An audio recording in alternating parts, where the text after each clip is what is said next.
Oh my God, today. Y'all just won't stop. You won't leave folks alone. So I just thought, why don't I just come on in here and let's have a conversation about Jasmine Crockett, shall we? All right, neighbors, come on in here. Let's sit down and have a talk because the headlines are bleeping about Jasmine Crockett and how much money she spent. And I just thought, y'all cannot be serious about this. We need to talk about Congresswoman Jasmine Crockett and this 75,000 quote unquote spree that she went on. So let's talk about what the reports actually show, folks. Recent FEC filings reveal that Representative Jasmine Crockett of Texas spent nearly $75,000 across hotels, transportation, car services, and things like that, and private security. Now, these expenditures are real and publicly documented. Let's go there first, right? But campaigns are required by law to disclose those transactions. Let's be clear. And she did that. She didn't even hesitate. She just did it. It wasn't hidden. It wasn't disguised. It's not off the book. She didn't do anything mysterious. None of that. She followed the law. She filed her paperwork and moved on with her job. So let's be clear about a couple things. Transparency was not the issue here, people. But somebody wanted to make it one. Oh, yeah, absolutely. Listen, so if we're going to investigate campaign spending, if we're going to dissect receipts, if we're going to pretend we didn't suddenly care about ethics and oversight, then let's talk about every sitting politician, all of them, across every party, across every office, across every leadership level. We should be having those conversations, right? Because here's the question. Why is Jasmine Crockett's filings the one being dissected like a lab sample under a microscope? That's what I got questions, right? Why is this the outrage of the week? Especially when, sit down, Jasmine Crockett receives death threats. She's been targeted online and in person.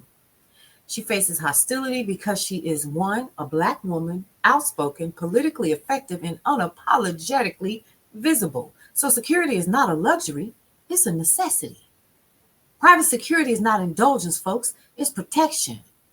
If men in office can hire security without a debate, if white politicians can spend campaign funds for safety without commentary, then Black women deserve the exact same protection. You think? Let's talk about this one too, the hotel outrage. Absolutely manufactured. Okay. So let's talk about these hotel fees. Neighbors, these are standard rates for a political figure who travels nationally, speaks at events, attends conferences, works campaign circuits, and is a rising national voice. Because right now, her voice is voicing. So there's not a, how do I put it? Okay, these ain't penthouses, y'all, and presidential suites. These are standard 4-star business rated accommodations, people. The same level of travel anyone else in Congress gets an opportunity to enjoy or use, including those who lecture from moral high horses. So then here's another question. Why do people expect her to stay at a Motel 6? Here's another one. Do we need to just go on ahead and get her a coupon for Red Roof Inn? Is that what we need to do? Or is the real issue that some folks believe Black women are not supposed to experience luxury or comfort even while she's doing her job? I got questions. Let's look at the comparison. Because in my head, I said, okay, so Jasmine is doing her job. She's going all the places she's doing. She's speaking. She's on the air. You're seeing her in her podcasts and conferences, and she's doing her thing. Meanwhile, the president of the United States used tax dollars to remodel a plane we paying for.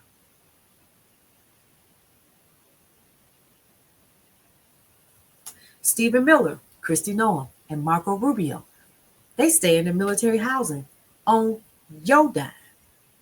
Housing that's actually meant for military service members and their families.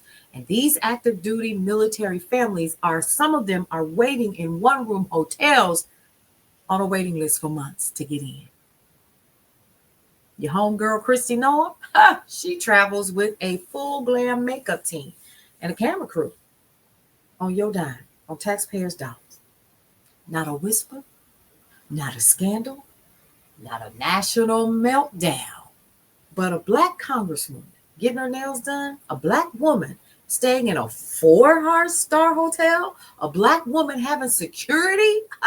Suddenly it's, where's the accountability? Clearly, she didn't think it was anything wrong with it because she filed it. And suddenly it's, where's the accountability?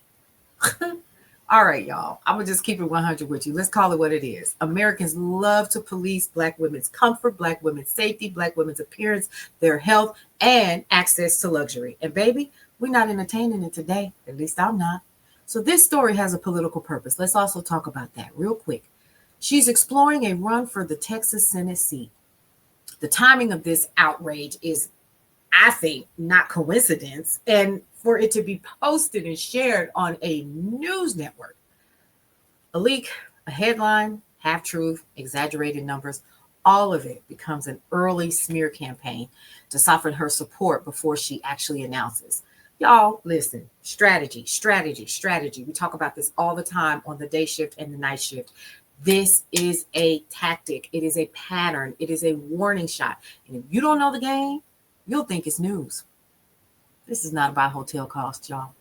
It's not about limos. It's not about her nails getting done, or her wearing eyelashes, or wearing her hair in specific styles, including weaves and so forth.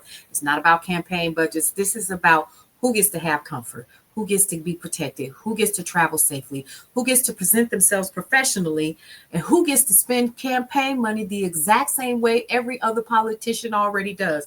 And clearly, some folks believe black women should not have access to ease, luxury, safety, or dignity. And let me be very clear. First of all, $75K. 75,000. It's not even 75,000. Let's be clear on something. Black women do deserve security and personal care, and they deserve comfort. So if that truth bothers you, that sounds like a personal problem to me. Do better. That's what I say. It's time to do better. And here's the thing. Jasmine Crockett submitted every receipt. She followed every rule, made every required disclosure, and didn't hide a single thing. That's ethical conduct, transparency, and compliance with the law. Everything else is just noise. It's projection and a smear campaign in its opening act. Pay attention. Don't be fooled. And don't get swayed by this. Let's not let the oldest trick in the political playbook turn us against the woman whose only crime was being a black woman doing her job and doing it well. And not only doing it well, doing it unapologetically. Black. We'll see you around.